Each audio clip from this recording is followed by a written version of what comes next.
Hey Jeff, I'm leaving you. I know it's kind of lame to break up with you in a letter, but I just can't handle the drama of a face-to-face breakup. Call me a chicken, but I can't handle hurting you. I'm just bored. Bored of living the same old life we've had for the past 28 years, plus the 4 years we dated in college.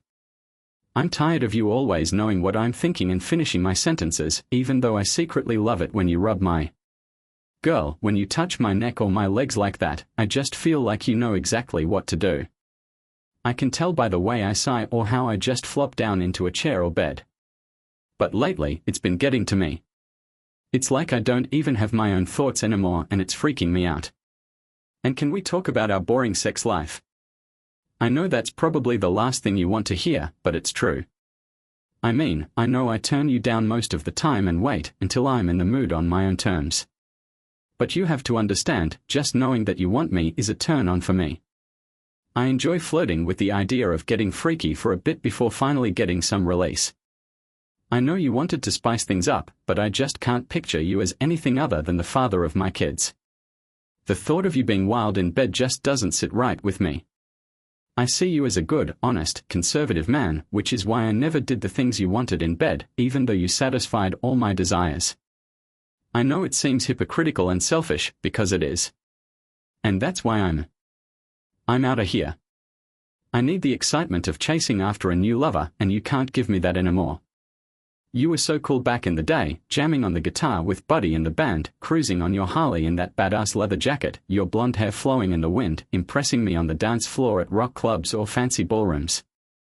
You always painted beautiful pictures of me and the kids, but we got old and settled into a boring routine in our relationship. The rock band gigs are over, so now you're coaching instead. The Harley football team is just chilling in the garage, buried under all the kids' sports stuff in front of the minivan. My knees can't handle the dance floor anymore, but damn, you still have such great hair. Now that the kids are grown, I'm not feeling this minivan life that you seem to be all about. I swear I didn't cheat on you, you're the only guy I've ever been with. But I've met some guys who caught my eye, and before I went and cheated on you, I thought it was best to just break things off. I couldn't handle it. Hey Jeff, I never even thought about disrespecting you behind your back. I always had too much love for you to do something like that. I'm sure our paths will cross again, but I don't want to talk about it with you. I talked to Sam and asked him to handle our divorce. He took care of all the paperwork and left everything to you, except for my clothes and personal stuff, which I took today. I even split my pension with you and took on half of our debts, except for the mortgage. I want things to be fair, at least. So go ahead and cry in private, and when we see each other again, we can. Hey, we can keep dodging the kids' events, but let's face it, justice is justice. If you feel like responding in a letter, I'll make sure to read every word and value your thoughts. Love, Ellen. I read it again and again, frozen in the kitchen where I found it. No tears yet, just pure shock. There were no signs, no hints that this would happen. No complaints, no longing for something more, no struggle. No indication of another man in her life.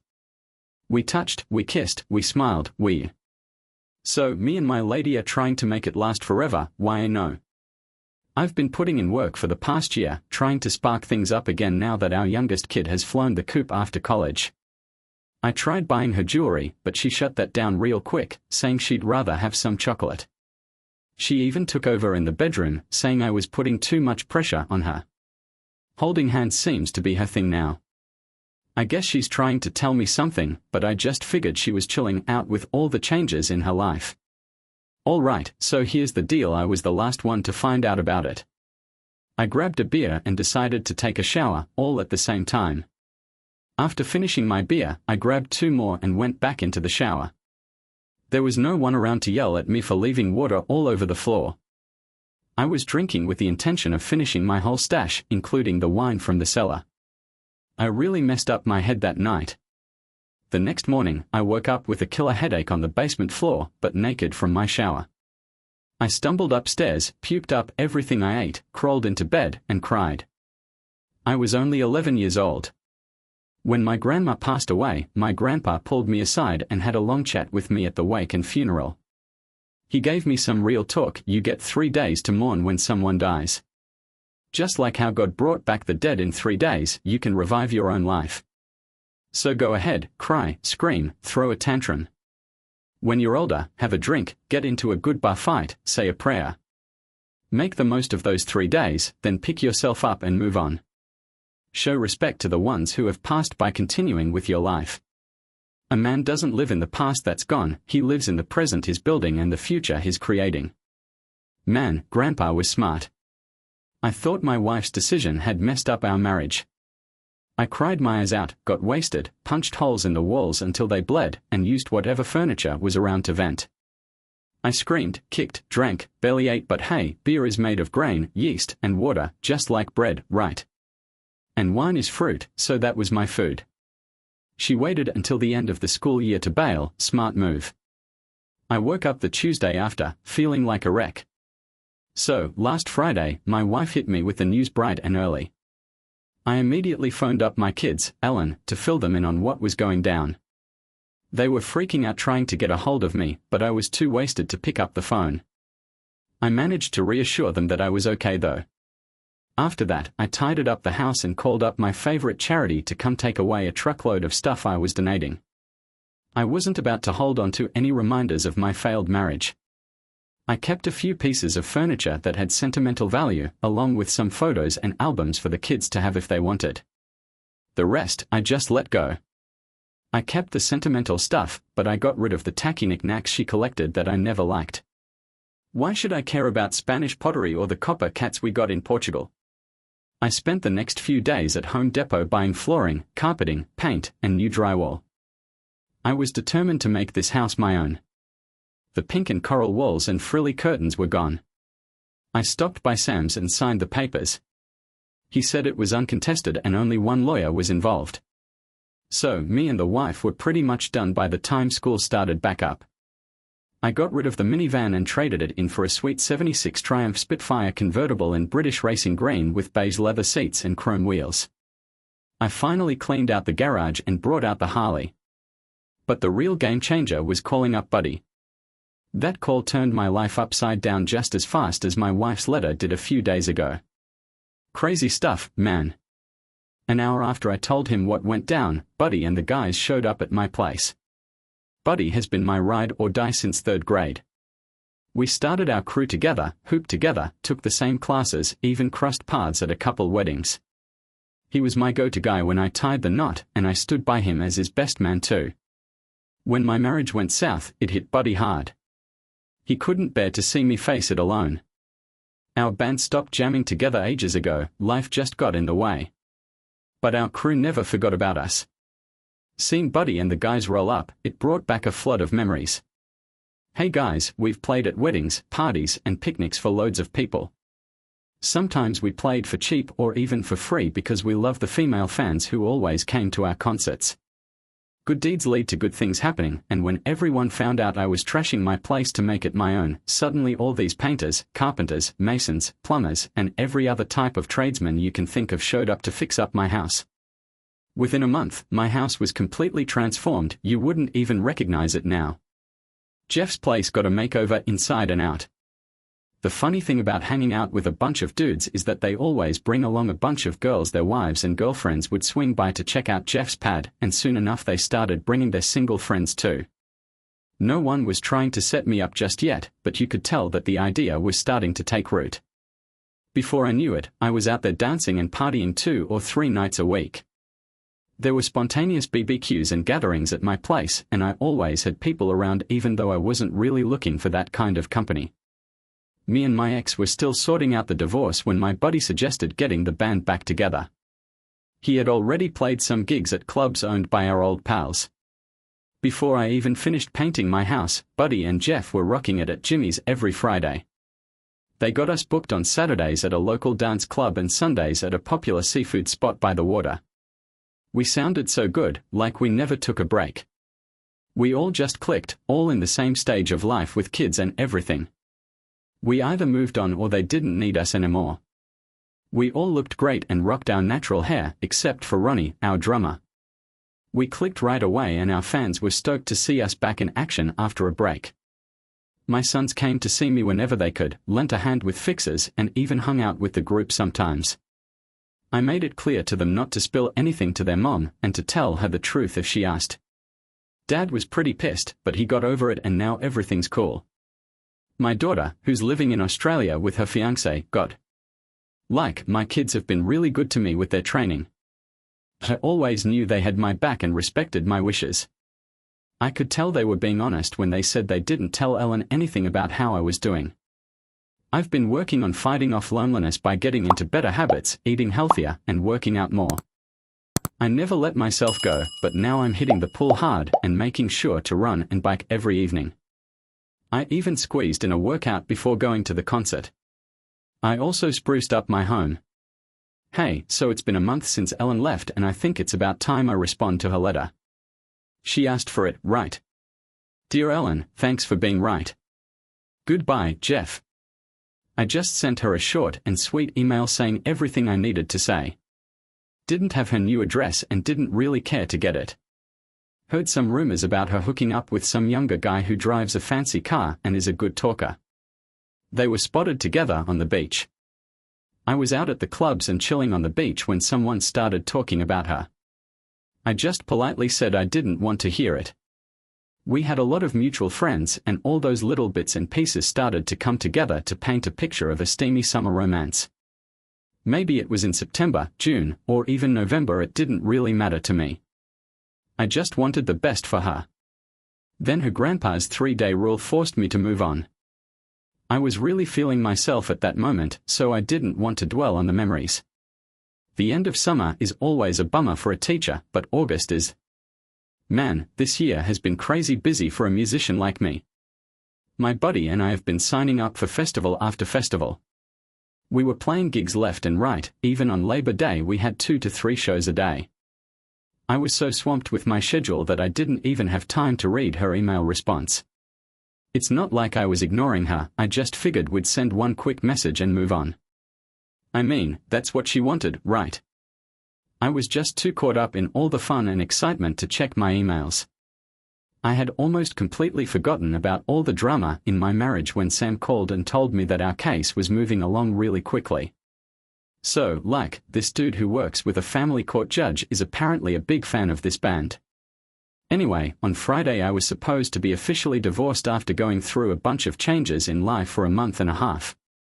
We were playing at this arts festival street fair in town, and suddenly all these hot women in short skirts and low-cut tops were fair game. It was cool. When we got on stage, a crowd formed in the street, so we cranked up the amps and started playing our badass blues music. Man, we played some sick covers, threw down some original tracks, and freestyled like crazy. The crowd was loving it, it was a great vibe. The guys dug up our old master tapes from back in the day when we never got around to making an album because life got in the way. But now we've got enough material for a couple makeshift albums. CDs are way easier to make than vinyl, so we mixed old and new tracks together and they were flying off the sales table. I was getting looks from women of all ages who were ready to break my dry spell, but I didn't even notice. Ellen was in the crowd and I totally missed her trying to come backstage because I had my guitar hanging on the back of the bar that I've had on my bike for years specifically for carrying my guitar. I didn't even see her running towards me because Michelle, a 30-year-old busty blonde, swung her leg over to sit behind me. I didn't catch the look on her face when she realized that for the first time in the 25 years I've had my Harley, another woman was sitting in her spot. As I rode away, I didn't even notice her tears. It's a shame I missed that. Michelle was incredible. I won't get into the details of burying my face in her big boobs or how she worked her magic on me, making me feel amazing. Let's just say I followed her around all night, full of energy like a teenager and riding high like a champ. By the end of the night, I was dead tired. She told me she'd never forget our time together, but hinted that I shouldn't hit her up again. She was probably wondering how long it would take for me to get the hint. I had a feeling something was up when I saw Ellen coming in. I knew I couldn't dodge her forever. It was at our usual Friday night spot at Jim's when I saw her stroll in with her new guy and another couple. They grabbed a table and ordered some beers. I gave the guys a heads up that we were gonna mix things up and go off script. The band always enjoyed playing American tunes whenever we saw an ex in the crowd, and the poor sap would always end up on the mic as soon as the ex was spotted. So, we had each other's backs when our buddy got dumped. We were all like, if she's done with one of us, she's done with all of us. We made a pact to never date each other's exes. I switched up my guitar style to be more like Lenny Kravitz. Man, I've never felt more connected to a song than when I belted it out with all my heart. The guitar solos were killer and really hyped up the crowd. I didn't catch Ellen's reaction when she realized we were playing that song for her, but Buddy's wife, she told me later that she got emotional when I sang the lyrics, "Stay away from me," and "Come on, leave me alone." She cried during "Don't knock on my door, I don't want to see your face anymore." She walked away during the rest of the song, barely able to hold back her tears. The young guy she was with and his crew didn't leave with her, they stuck around for a few hours drinking and dancing. Something must have gone down in paradise. A week later, my oldest son came by and told me that Ellen and her boy toy had. That night they had a fight. He was clearly fed up with her flirting, and she was sick of trying to keep up with his 20-year-old energy. He was mad that she was cramping his style by avoiding the places we used to hang out. Rumors were going around that the band was back together, and wherever we performed, it was always a trendy and packed spot. Turns out, he was livid that she gave up her share of the property in the divorce. Apparently, he was planning to move into my place. I had a feeling he was after my money, but what a jerk. I had no idea about our prenup that said if one of us bailed for something better, they'd leave with nothing while the other kept everything: the house, money, furniture, and all the stuff we racked up together during our time. It was her dad's idea because he didn't trust any guy who came near his daughter. I wasn't trying to screw her over, so I would have signed anything. Ellen must have remembered that, which is why she offered me everything. And that's how it went down. Damn, it was no sweat for her to sign that divorce papers, she was getting screwed over anyway. Her younger man kicked her to the curb and she spent her final night bawling on the phone with her kids. I felt bad for her, but hey, I had already mourned my failed marriage for 3 days and now I was finally free from her drama. The kids were pissed at me, thinking I was still on the market and wanting me to bring their mom back home to help her out. I wasn't down with that idea, taking her back would just bring more trouble. I didn't want to deal with her mood swings during menopause, which she told me about before our divorce. Dealing with her feeling rejected by a younger guy, having to beg for forgiveness, and the guilt of leaving me was already too much. So, I decided to start eating healthier, simplify my life, and live in a clean, clutter-free home. I just wanted to enjoy my retirement in peace. Hey teacher, so I've been jamming with my band and doing duet shows with Buddy. My personal life has been crazy busy, with all these ladies wanting to be with a hot single musician like me. But I can't picture bringing another girl home, only to have to introduce her to my ex-wife chilling on the couch, munching on ice cream and candy. Nah, I never really enjoyed being single when I was younger, and I have no intentions of changing that now. The days are blending into weeks, and the kids are starting to warm up to her and help her out. I let them go through the storage unit I rented for furniture and stuff that was too good to throw away when Ellen finally got a small apartment. I even let them borrow the truck the band used to haul gear from show to show. With the new school year starting and the band's hectic schedule, I hardly saw Ellen. We both taught in the same area but at different schools, so we only ran into each other occasionally. I didn't really notice her when we did. I was a hot topic in the gossip mill, maybe because me and Harley's sweet rides were always around, maybe cause I was more active and it spilled over into school life. Being a single dude didn't bother me, our crew was lit, my barbecue parties were legendary, and I always had ladies around. I was living it up, didn't even miss my fam. I even jetted off to France for Thanksgiving, a dream come true to be there when Bojo hit the shelves. So, I was getting ready to leave and then my son hits me up the night before I go, asking me to Ellen's Thanksgiving dinner. He was pretty bummed when I told him I had other things going on, but he insisted we have a big family Christmas instead. He said he and his girlfriend would cook, and all 3 of my kids were gonna be there, wanting to relive some childhood memories. I agreed, but only if Ellen knew she wasn't invited. So, I told her we could hang out and I'd keep the kids entertained. But then, he dropped a bombshell. Turns out his mom isn't dating anyone and is actually feeling pretty lonely. I wasn't about to dig into my ex-wife's business, especially with some guy looking all smug at a family event like that. I offered them to crash at my place for as long as they needed. I even wanted the kids to stay with me instead of going to a hotel. Dad, Mom will. I feel so bummed because we are all stuck at home and she's gonna have to leave when this is all over. I was thinking about what he said. This will be our first family get-together since the kids moved out. It'll be nice to all be together. Ellen should be here too, so let's invite her to stay. But she's gonna have to deal with the fact that she's the only one who won't be sleeping in her old room. Welcome to the guest room, Ellen. And if you guys bring guests, they'll have to crash with you or find a hotel. Thanks, Dad, this means a lot to all of us. He was spot on. Christmas that year fell on a Saturday. Everyone showed up on Thursday evening. My daughter and her fiancé flew in from Australia, and my son and his girlfriend picked them up at the airport on their way from Boston. My youngest was also there since he was in college in Boston. Ellen arrived about 10 minutes before them, and I saw her sitting in her car before the kids got there. She was probably nervous. It was really sweet to see them all come together for hugs and kisses in the front.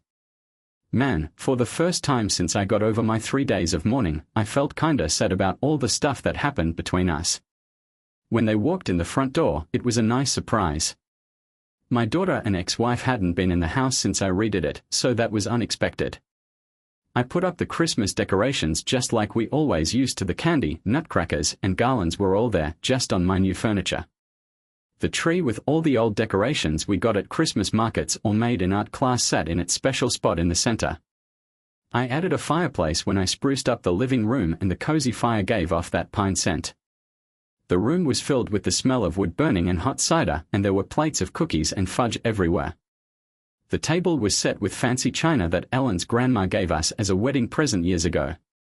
It was clear that I had truly made our house my own, but it was also clear that my home was more than just a place. Getting ready to have Christmas at my place for my fam. It felt kinda weird after all that went down, but they are still my blood. The kids, even though they are all grown up, are still my own. And even though me and my ex are split, she still means a lot to me after all these years. When they showed up, there was so much excitement and joy.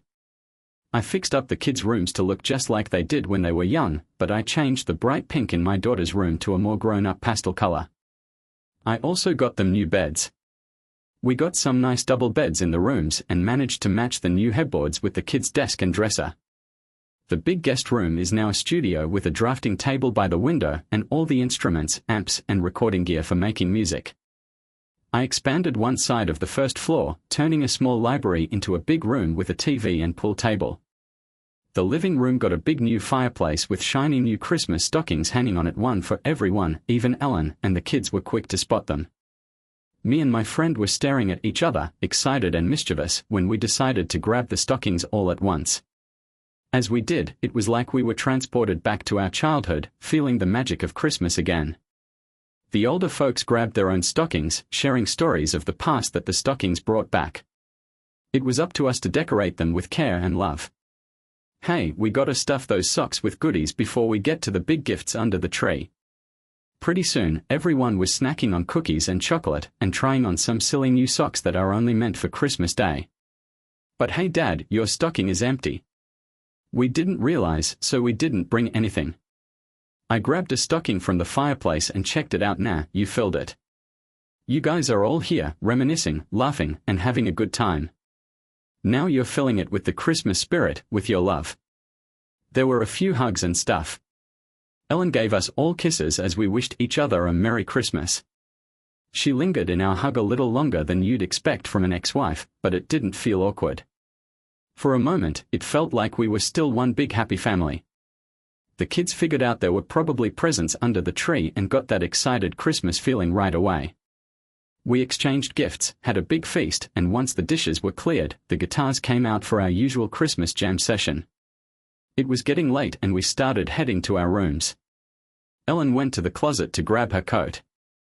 Thanks for being so cool today. I really enjoyed spending Christmas with you and the kids.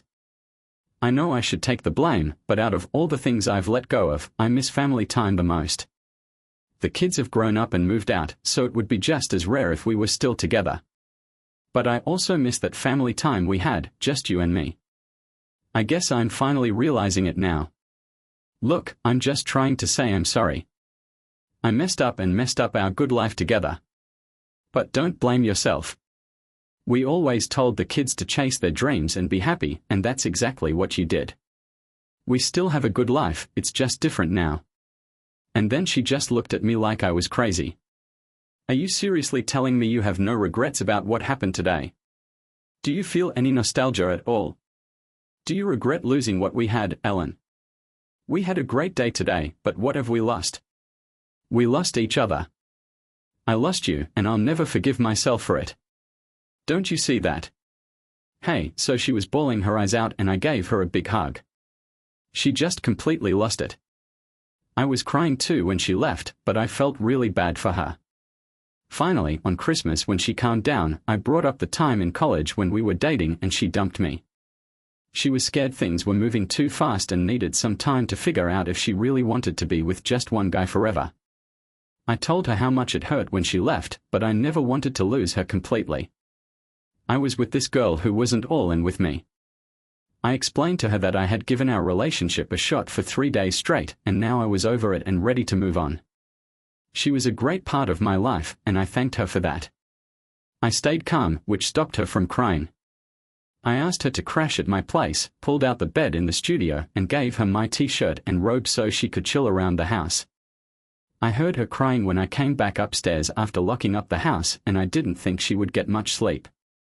Man, I was knocked out cold after that, but the next day was just a Christmas marathon.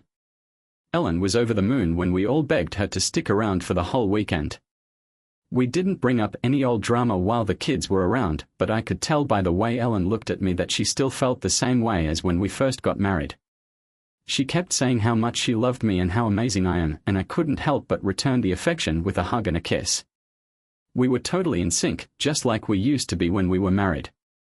As she poured herself a cup of coffee at the table, I knew exactly what she needed and added the right amount for her. I was pouring milk into my cereal when I saw that she had put the perfect amount of maple syrup on her pancakes.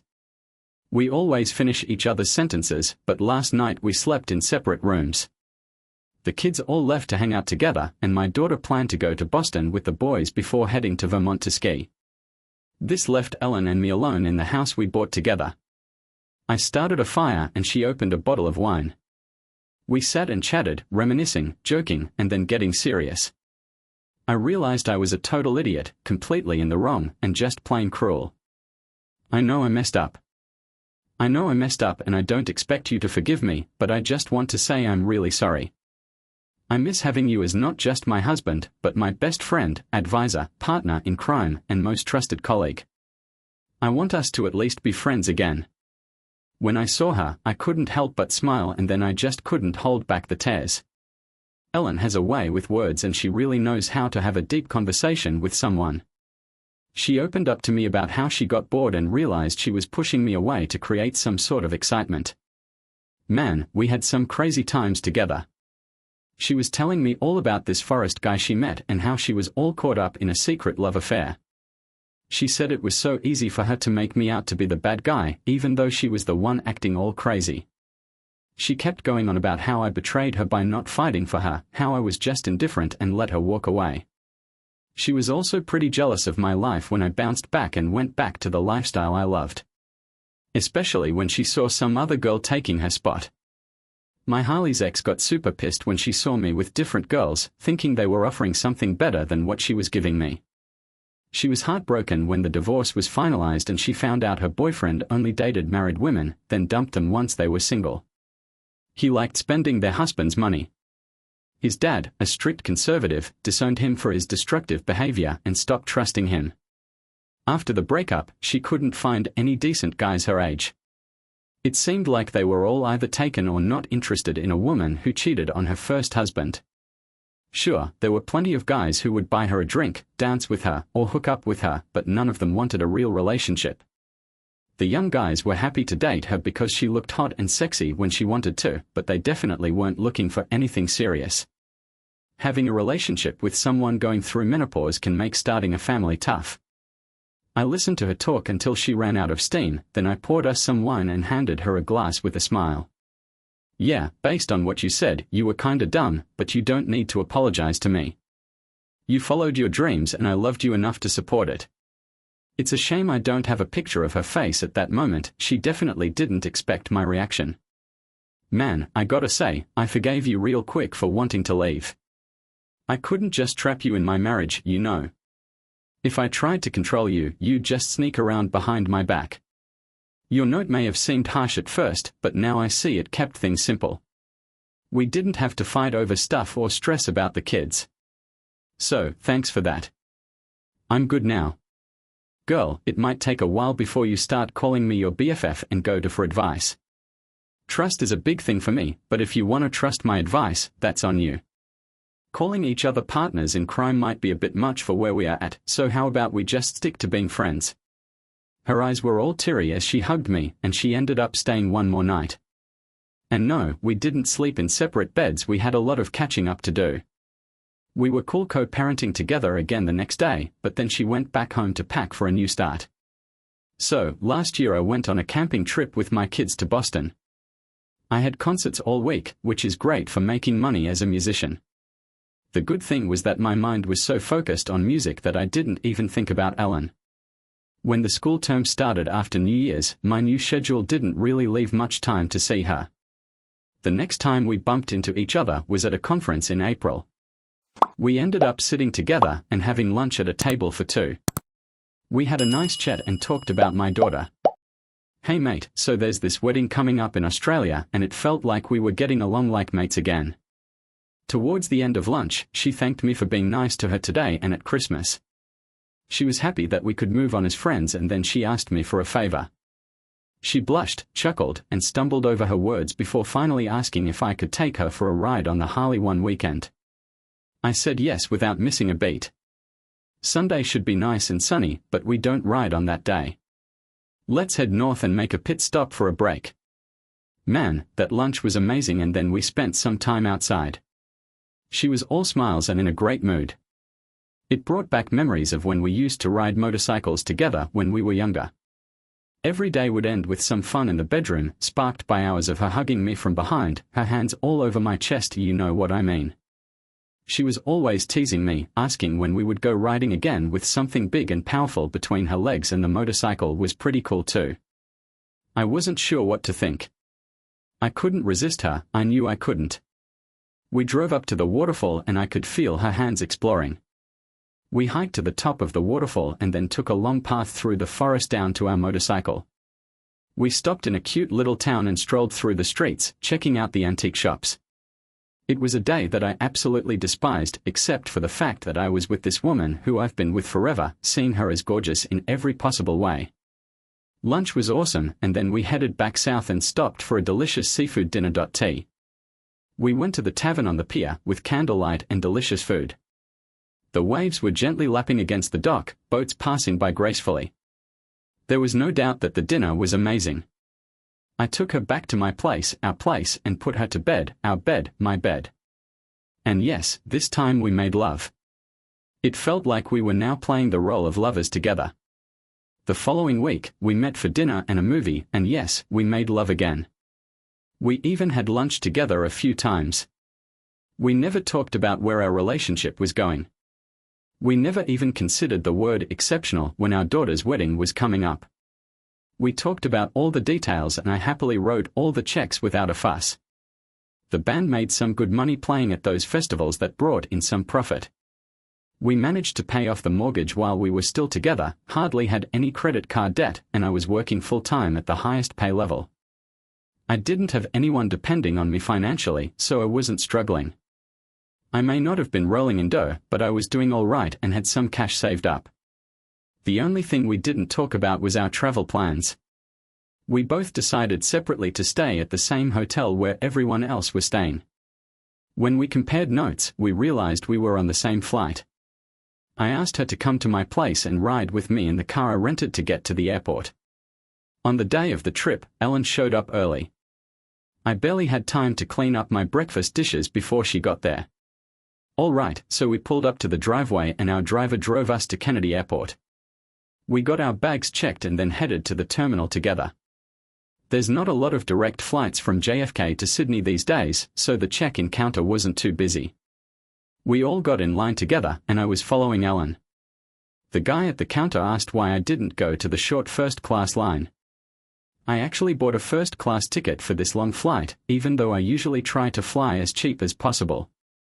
But hey, gotta treat yourself sometimes, right?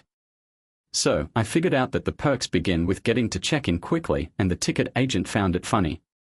He told me to go to the first-class lounge where Ellen was already waiting for me. We went through security together and headed to the waiting area.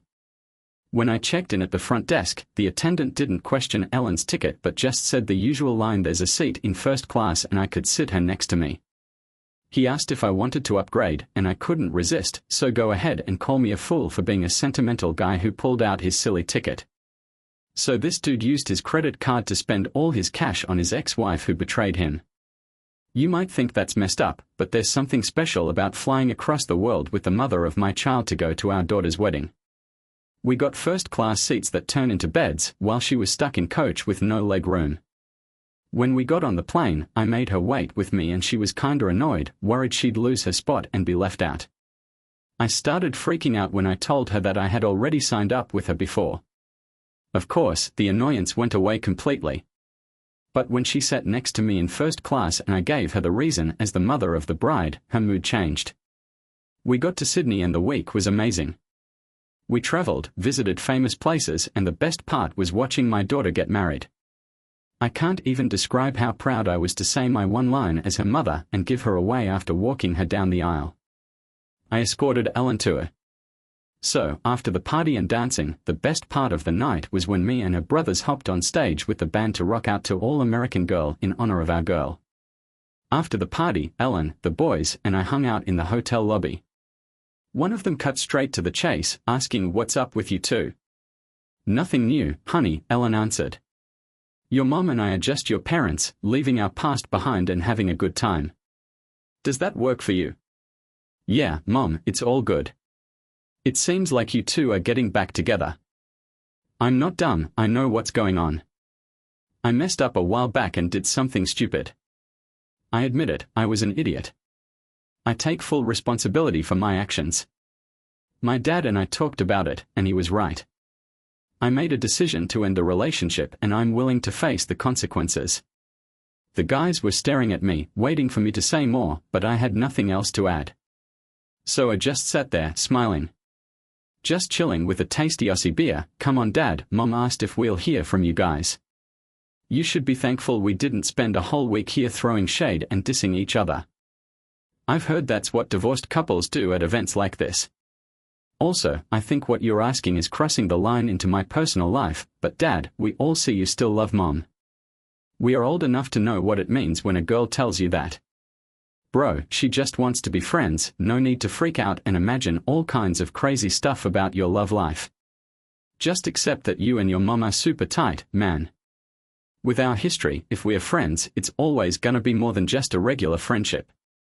She's my soulmate, the mother of my kids, and the best friend I've ever had. You can't just switch off feelings like that, you know. As for anything else, I can't say right now because that part of our story hasn't been written yet. We had a chat and then headed upstairs. I had just gotten into my PJs when there was a knock on the door. It was Ellen. I let her in and we hit the hay. She thanked me for the room upgrade. Before I could catch my breath, she started thanking me for a great week and for making her daughter's wedding a success. I was so tired, but I just kept accepting her thanks. She even thanked me for what I said to the guys in the living room. She stayed for breakfast that I ordered from my room. The trip home was great. We made it back safely. So, she was at my place and before she left, she gave me a deep kiss. I just want you to know that I'm here for you, whenever you need me, for whatever you need. At some point, I forgot why I fell in love with you. Somewhere in the daily grind of being an adult, I forgot how much I truly loved you. Leaving you was the dumbest thing I ever did. I threw away the most precious thing I ever had. Hurting you will always be my biggest regret. I wish I could turn back time and make things right. Anyway, just hit me up if you want a friend to play tennis or if you need a fan or support. Singer, I'm your girl. I need a lover, I'm your lady. Let's get it on, insult me, show me some love. I'm here for you, I'll cook, clean, do your laundry, wash dishes and windows. I won't ask for exclusivity, I know I gave that up. But if you ever want it, just ask. Boyfriend, girlfriend, lover, wife, just ask. Thanks for being so amazing, you've been great. And if you ever decide to move in with someone else, I'll make sure she knows what she's got and that she better treat you right. Hey, are you happy or should I wait for you? That was really nice of you, Ellen. I was thrilled that we were able to reconnect again. I'm just not sure about putting labels on us, you know. I don't know where we're headed, but I'm just glad we're on this journey together, at least part of the time. I've always been surrounded by women, following their lead, first my mom and sister, and then I married you right after college. I love being in a home where I get to choose the colors and how messy it gets. And I really enjoy cooking my own meals. Having my favorite foods and a fridge stocked with them is the best. Being in a band is cool, and I gotta admit, having a wild sex life was pretty nice too. I don't see myself changing that anytime soon. Remember that note I wrote back to your letter? You acknowledged that I was right, thanked me, and bid farewell without even signing it with love. But I meant every word in that note. You were right, we were both exhausted and needed a change. The gratitude and goodbye were genuine, but there was no room for love in that situation. Man, I can't think of anything else to say that wouldn't come off as rude or make me look like a desperate crybaby. I'm not great at all this mushy stuff, so I said what needed to be said and left it at that. What should I write now, Tom? Nothing. I've already laid it all out for you. Yeah, you've proven to me that you care, that you still find me hot and sexy, that you want me, and that you'll be there for me when it comes to kids. You've shown me that you love me more than just a fling, enough to even share a meal with me.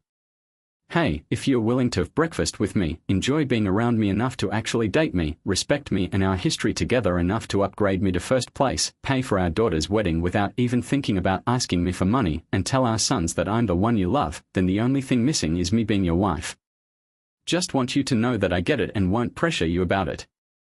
I messed up before, but if you ever decide to pop the question, just know that my answer will be yes, no doubt about it. I pray every damn day for the chance to say that she kissed me goodnight.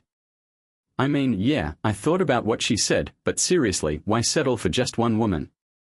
I had it all my own place, grown kids, financial stability, an ex-wife begging for me to take her back who would do anything for me, a fit body, a full head of hair, a rocking band and a Harley, and a bunch of ladies lining up to ride on the back of my bike to the next party. Let's hook up after the party, yeah.